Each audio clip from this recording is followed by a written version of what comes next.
como o computador pode entender uma imagem, interpretar conteúdo dentro de uma imagem. Há diversas técnicas para que isso seja feito, mas a mais utilizada atualmente é uma rede neural artificial, com algumas características ali para ela entender um objeto tão complexo como uma imagem. Mas eu gostaria de voltar um pouco para entender como que se chegou até este caso, como que as redes neurais de hoje, que têm a sua complexidade, conseguem entender um objeto como esse. Primeiro de tudo, a gente tem que entender que a entrada de uma rede neural são os dados que representam as características de determinado objeto, de determinada entidade. E a saída da rede neural, que é a sua resposta, normalmente é um valor que representa aí alguma informação, talvez até uma classe, nesse caso realizando uma classificação. Então, o objeto de entrada vai ter como resposta qual classe representa aquele objeto, ou qual valor é estimado baseado nas características dessa entidade. Então, como exemplo, podemos pensar na estimativa de temperatura, por exemplo, onde as entradas seriam o valor de radiação que está aqui no momento, ou a velocidade do vento, ou a umidade. Então, baseado nessas características, eu posso estimar uma temperatura, tá? Todos os valores. O mesmo para a ação de bolsa de valores, por exemplo, né? Então, eu posso me basear nos valores históricos de uma ação para estimar qual vai ser o valor dela amanhã ou em um próximo momento. E tudo isso é uma regressão, né? Eu consegui estimar algum valor, seja ele atual ou futuro. Mas a gente pode fazer também, como eu disse, classificações. Então, baseado nas características dos dados, eu informar qual classe pertence àquela entidade que está representada por aquelas características. Então, nas compras que você fez, por exemplo, eu posso classificá-lo como alguém com um bom crédito ou não, que mereça um empréstimo ou não, né? Eu posso fazer sugestões também, então baseado nos filmes que você assistiu, classificá-lo como alguém que gosta de determinado gênero de filme. Tá? Mas tudo isso, de certa forma, são números. Tá? Inclusive esse exemplo de filmes, por exemplo, internamente na base de dados ali da aplicação da plataforma, eles são números. Então, em nenhum momento, pelo menos nos modelos mais simples, é avaliado o conteúdo do filme, o que está sendo transmitido ali, o gênero da música ou algo do tipo. Né? É apenas informações, metadados daquele filme que são analisados para fazer essas estimativas. E em relação às imagens, quais são as características das imagens? Facilmente, pelo computador, é possível você obter o tamanho da imagem, a resolução, a paleta de cores, né? Um histograma das cores. Mas essas características não são tão úteis para determinar qual é realmente o conteúdo daquela imagem.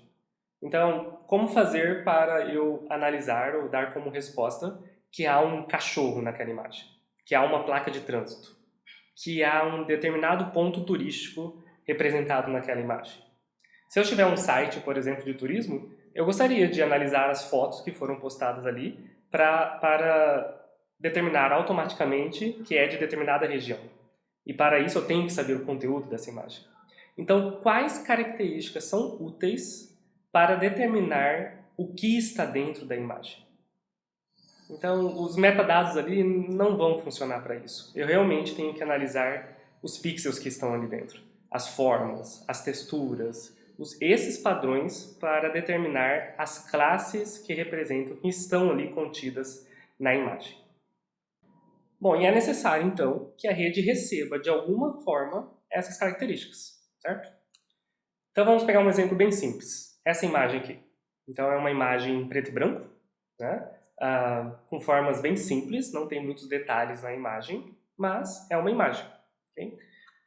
Por trás disso, ou melhor dizendo, internamente, como que o computador armazena esse conteúdo? Com números. Os computadores só entendem números. Então, numa escala de 0 a 255 ali, onde o 0 significa o preto e 255 o branco, a gente teria aquela imagem representada dessa forma. Uma matriz de dados, uma matriz de inteiros. Tá? Então, a largura e a altura daquela imagem está representada ali pelo mesmo número de dígitos, e eu conseguiria analisar onde é preto, onde é branco. Tá? Ainda não vimos ainda a característica de ter linhas horizontais ou linhas verticais. Mas pelo menos agora a gente já consegue imaginar que uma rede neural poderia receber de alguma forma esse tipo de dado, porque ela não estaria recebendo uma imagem, mas sim uma matriz de inteiros. E isso sim ela consegue tratar. Complicando um pouco mais, a gente tem imagens coloridas. E agora, como que a gente representaria essa informação através de números? Há alguns formatos diferentes, mas o mais básico, pelo menos, é um RGB. Então, para cada pixel presente nessa imagem, a gente tem um conjunto de 3 elementos, que representa o quanto ali tem de vermelho, verde e azul. A matriz de dados agora seria mais ou menos assim. Então, em cada posição de pixel, teria um vetor de 3 elementos. Esse mesmo conjunto de dados poderia, de alguma forma, ser passado para a rede neural. E assim ela poderia tentar detectar os padrões existentes nesse caso, nessa matriz de dados, e realizar classificações para tentar estimar ali o que tem dentro do conteúdo da imagem.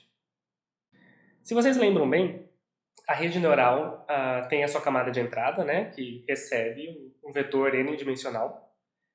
Nesse exemplo aí, um vetor de 4 posições, tá, de 4 elementos. E ela tem a camada de saída que vai representar a resposta da rede, sendo um único valor ou também um vetor de n dimensões, dependendo aí de como que você montou a sua rede, dependendo de como que é o problema.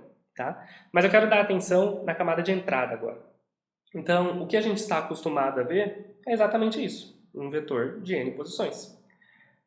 Mas a gente acabou de ver que as imagens são representadas por matrizes, né? E não um simples vetor. Então, como que a gente pode transformá-lo para que a rede consiga realmente receber apenas um vetor de n posições? Há uma técnica chamada flattening que faz exatamente isso. A gente converte um vetor de n dimensões em um único vetor de apenas uma dimensão. Então o processo seria mais ou menos isso. É claro que um exemplo bem simples aqui. Vamos imaginar uma matriz 3x3, né? E o processo de flattening iria fazer essa conversão. Então vocês podem analisar aí que os mesmos valores que estão aqui estão representados neste vetor de apenas uma dimensão. Toda a primeira linha é passada por o vetor, depois toda a segunda linha, depois toda a terceira linha e assim por diante, até que toda a matriz de dados seja representada por um vetor de uma dimensão. Se a gente tem uma matriz 3x3, a gente no final vai ter um vetor de 9 elementos. Tá? E aí sim, este elemento a gente vai passar para a rede para que ela faça os devidos treinamentos e consiga fazer as suas estimativas.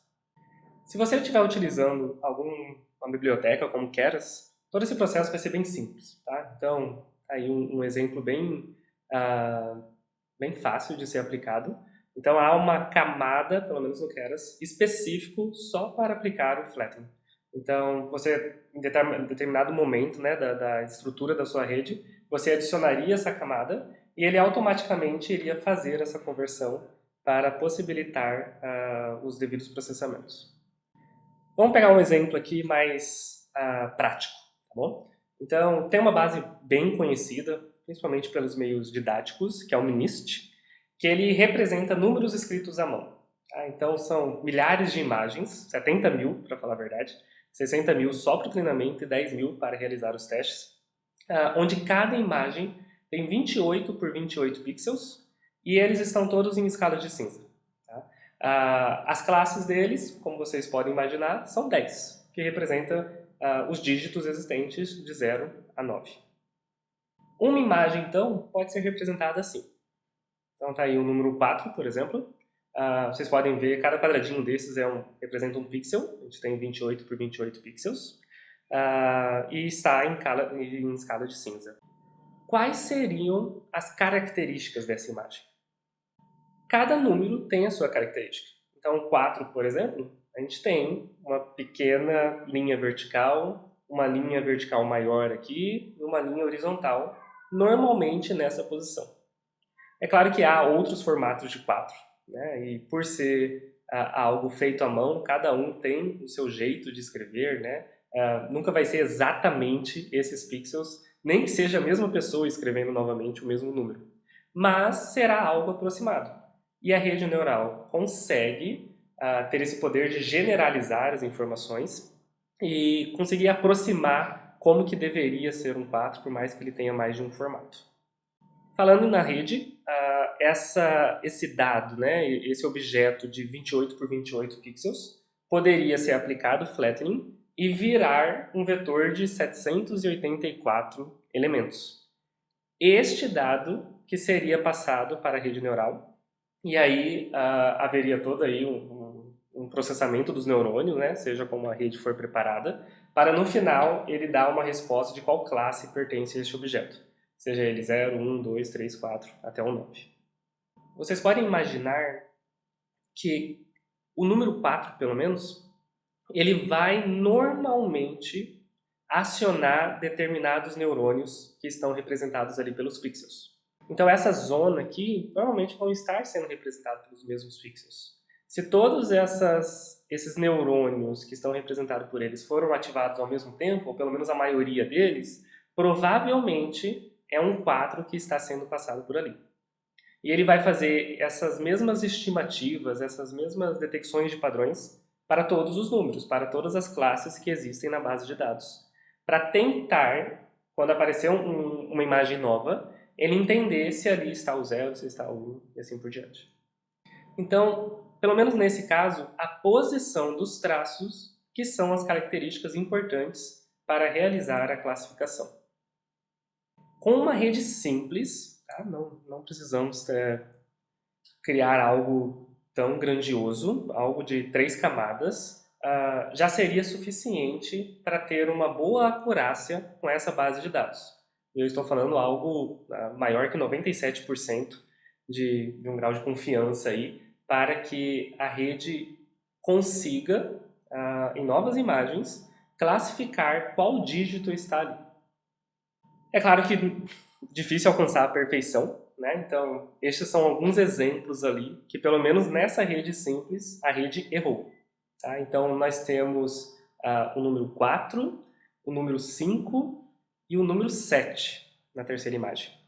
Então, o 4, por exemplo, pelo menos ali nessa primeira imagem, nesse primeiro exemplo, pode ser confundido com o 9, por exemplo.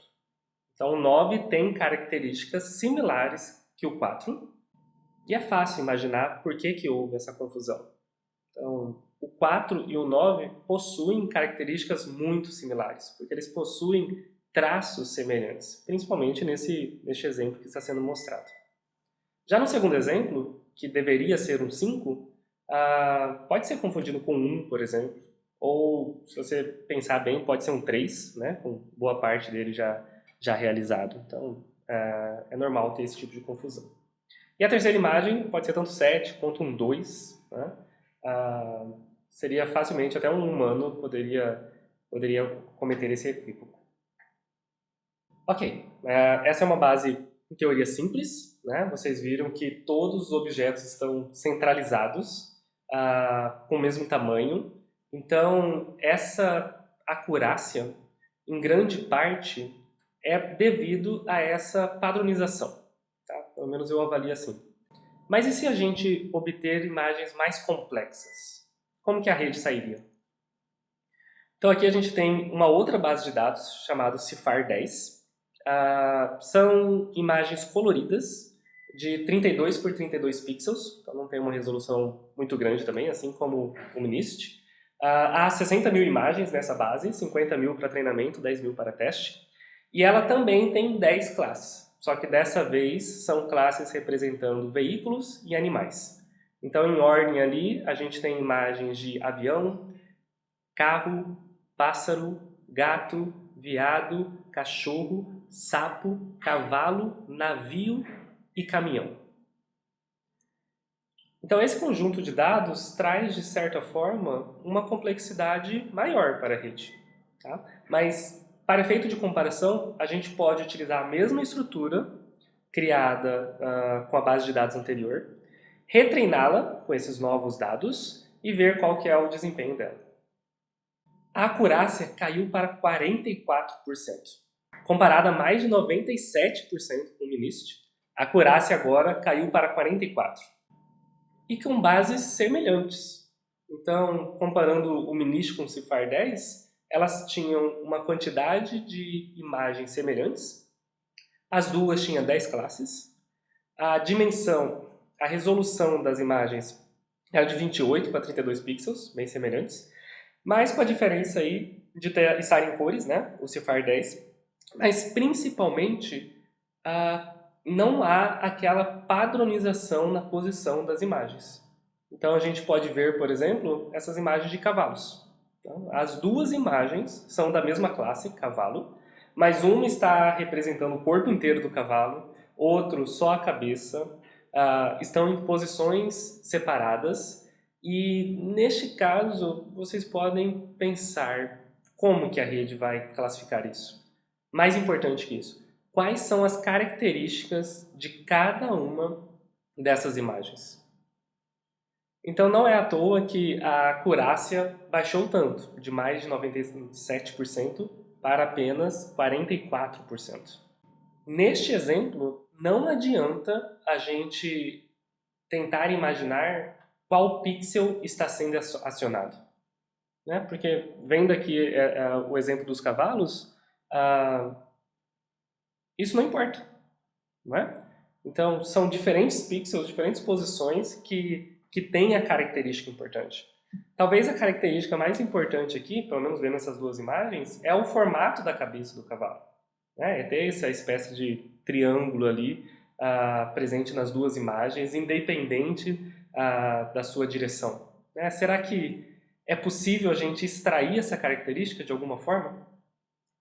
E é aí que vai entrar a evolução que deu um salto na área de visão computacional, que são as camadas convolucionais. Isso é um outro conteúdo, né? Um pouco mais complexo, mas bem interessante. Mas eu já posso adiantar aqui que com a adição desse tipo novo de camada que possibilita obter essas características que eu estou comentando, possibilitou um salto ali dessa mesma base de dados para 96% de acurácia.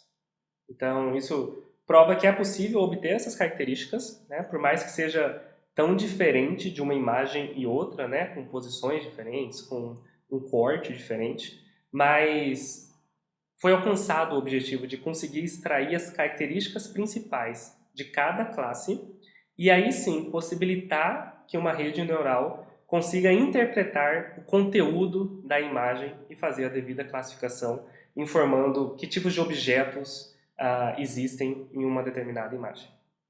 Então é assim que, pelo menos basicamente, uma rede neural consegue interpretar os conteúdos de uma imagem.